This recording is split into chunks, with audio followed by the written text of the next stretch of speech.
I recently spoke to a really smart group of performance marketers about the importance of brand marketing. This was a very analytical group, so I decided to attempt to reduce the fluffy reputation of brand marketing by talking about neuroscience and how the brain works when it comes to decision making. I started by showing the group a slide with the following logo pairings on them. As we went through each pairing one by one, I asked them to choose one, and I'd like you to do this too. Quickly. Don't think about why, just choose one for each. No more comments on this for now, we'll come back to this later. Rational choice theory tells us that consumers are rational agents who make choices after considering all the available information, costs, benefits and event probabilities, using the rational part of the brain, the neocortex. Sure. Your Starbucks coffee, trip to Bali, Chanel bag, all very rational, right? Of course not, we all know this. Every one of us can think of times when we have bought items we didn't choose rationally, and this happens every day. While some consumers are more disciplined than others with their planning, even the most rational of us do this all the time. Where it gets interesting is understanding why we decide to choose our chosen brands at the point of purchase, last minute or otherwise. When I grabbed the ice cream at the grocery store, why do I choose Ben & Jerry's over Haagen-Dazs?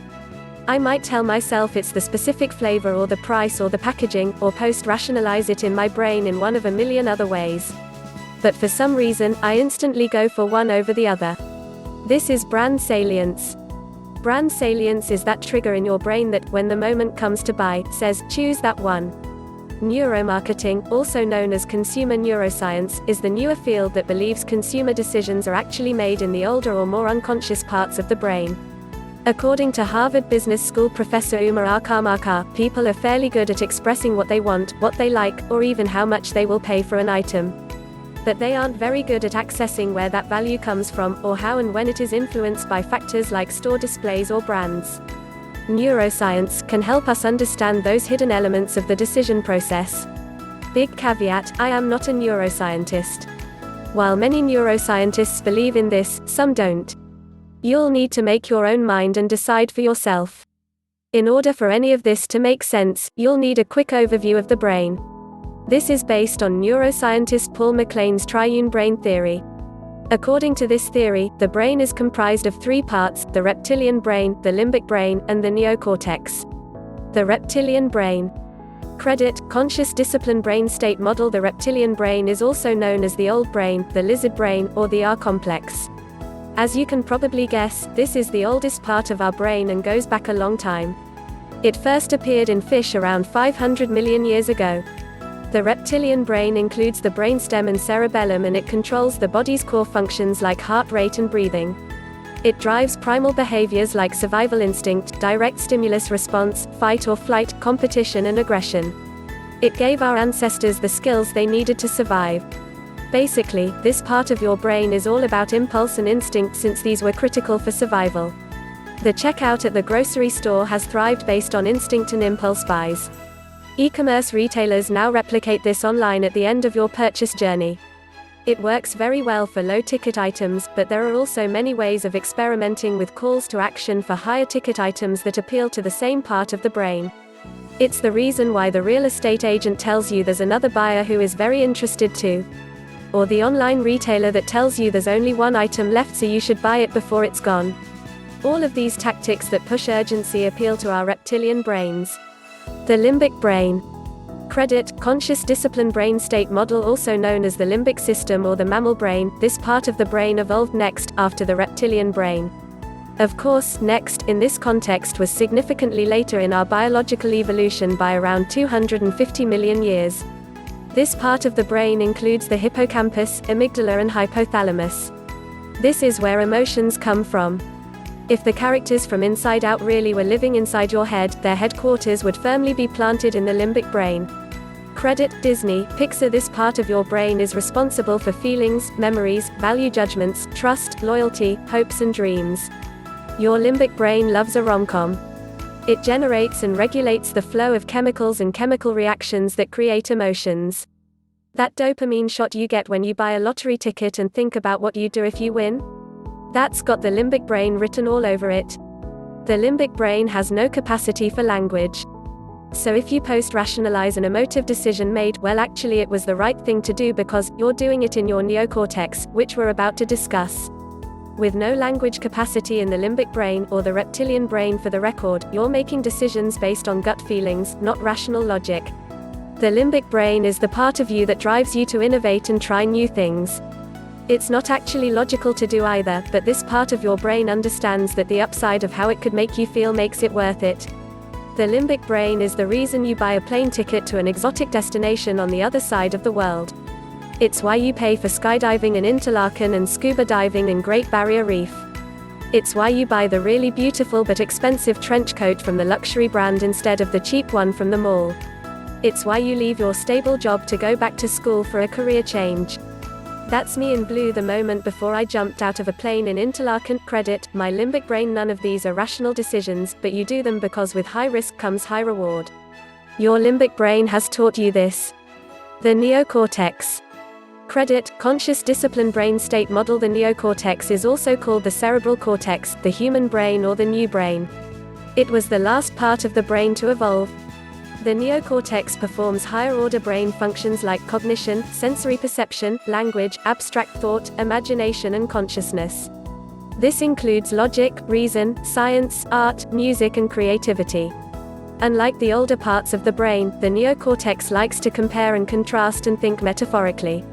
It's split into two hemispheres, left brain, analytical, logical, right brain, creative, intuitive. The neocortex uses tangible factors and language to rationalize what we can't rationalize in the other parts of the brain. So if I choose Ben & Jerry's ice cream, my neocortex might tell me that it's because I align with their values or because chocolate chip cookie dough just tastes so good. But the decision was already made, this rationalization has come after. The same goes for the exercise you did with the various brand logos at the beginning of this article. Something in your gut made you choose one over the other, the neocortex just made it make sense to you. As crazy as it may seem, the prefrontal cortex, which is the rational, reasonable part of your brain, a part of the neocortex, is responsible for only 5% of the decision-making process. Performance marketing lives here. In reality, the vast majority of consumer decision-making comes from the limbic brain and reptilian brains. Dan Hill, author of Emotionomics, Leveraging Emotions for Business Success, said, "We have gut reactions in 3 seconds or less. In fact, emotions process sensory input in only 1/5 the time our conscious, cognitive brain takes to assimilate that same input. Quick emotional processing also happens with cascading impact. Our emotional reaction to a stimulus resounds more loudly in our brain than does our rational response, triggering the action to follow." Credit, conscious discipline brain state model. How you can make the most of the brain for the entire consumer journey. By now I'm hoping you've thought about how this impacts your own consumer behavior.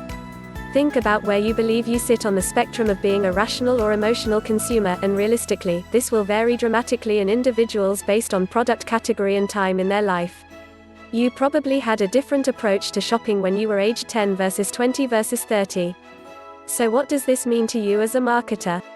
There are many definitions for what a brand is, but my favorite is that brand is the unique story people recall when they think of you. I've chosen the word people intentionally, not customers or consumers. Relationships with brands are based on a collection of exposures and experiences and associated feelings for people. Those feelings get stored in your limbic brain to give the reptilian brain the inputs it needs to make the final call. The rational components of those experiences live in the neocortex, so they're ready to rationalize your decisions when the reptilian brain tells it that it's time. Here are a few specific ways you can target the decision-making part of your customers' brains. Be customer-centric. The reptilian brain is very self-centric, considering it had to primarily focus on not dying. I think that's fair. So you need to sell benefits, not features. It's very easy for businesses to be internally rather than externally focused, so watch out for this at every touchpoint. Consider your wording carefully. It's not about what the company provides, it's what the customer will get. Make sure it's clear why what you're selling is valuable to the customer. Think about what you're really selling. The human brain post rationalizes decisions, but really, these decisions are made based on feelings and gut instinct. Yes, you're selling a product or a service. But what are you really selling? Happiness? Time? Control? Freedom? Once you know what you're actually selling, communicating it becomes a lot easier. Show why it's better. According to Harvard Business Review, the brain craves contrast in order to make a decision. Make it easy for the consumer to understand the difference between products or services, don't make them work for it. Use what's familiar. Remember that the reptilian and limbic brains have no capacity for language. Therefore, according to author Christophe Morin, they scan for what is concrete and recognizable. They don't want to have to think, so make it easy for them by using familiar concepts and imagery to get your point across. Did you know that the #1 factor for why someone chooses to click on a search result when looking for products is because they have heard of the brand before? Creating this familiarity beforehand is critical in order to get the most out of your performance marketing. Be consistent. Further to the last point, consistency is one of the most important factors in creating strong brands. Your team needs a deep understanding that while they may be seeing key messages again and again, the consumer will only be exposed to them a fraction of the time. When your team starts to think that it's getting boring, that's when it's working. Focus on the beginning and the end. The brain likes beginnings and endings and tends to overlook what's in between. Key messages need to be at the beginning, primacy, and the end, recency, in order for you to have your best shot at successfully landing your point. Use strong visuals. The reptilian brain responds to visuals much faster than words. First impressions will be based on visual stimuli. According to the book Brain Rules, after 72 hours, only 10% of people can remember information delivered in words versus 65% who can remember it if a visual is added. Make sure you put a considerable amount of time, money, effort into strong design, consistency and guardianship for your visual identity because it makes all the difference for your brand. The strongest, most memorable and iconic brands transcend language and geography to appeal to the most primal part of brains around the world. Go heavy on emotions. Emotions create electrochemical responses in the brain that impact the way we process information. As emotionally persuaded beings, it's in the interest of companies to leverage our human nature for decision making. One of the most important components of strong brands is that they stand for something and stick to it. This is often the area that gives them the opportunity to emotionally connect with their audiences. That being said, this only really works over the long term if it's genuine. Companies need to be willing to stick with their values through ups and downs, regardless if it's trendy or not. If a company really cares about something that matters to its customers, it can use this emotional connection to drive long-term loyalty. The most motivating emotions to drive purchase behavior are love, pride, fear, guilt, and greed. To increase positive brand recall, move from rational to emotional language including storytelling, metaphors, empathetic wording, endorsements, and social proof. How you take advantage of the different components of the brain will vary depending on your company's stage and what level of resources you're willing to invest. The truth is that if you're an early-stage startup, you, like the performance marketers I mentioned at the beginning of this article, will probably want to focus more on the end of the funnel and the prefrontal cortex that accounts for only 5% of the decision-making process. You'll do this because it's the quickest and easiest way to gain a large enough initial audience to develop your product-market fit. As you grow from startup to scale-up, this is when you can start experimenting with how you appeal to different parts of the brain throughout the consumer journey. Finally, as you move from scale-up to hypergrowth, differentiation and brand building will become your core focus. This is where understanding how decisions are made cannot be ignored. The primary point of building brand is to build brand salience, to be the brand a consumer chooses when the time comes to buy. If you only focus on the neocortex and end of the funnel activities, you'll only attain a fraction of the positive decisions you're looking for. Update: after writing this, I was approached to write a much more in-depth report on consumer neuroscience and digital marketing for e-consultancy. I worked with neuroscientists and leading global experts to go into much greater detail on how consumer neuroscience can be applied by digital marketers. Take a look.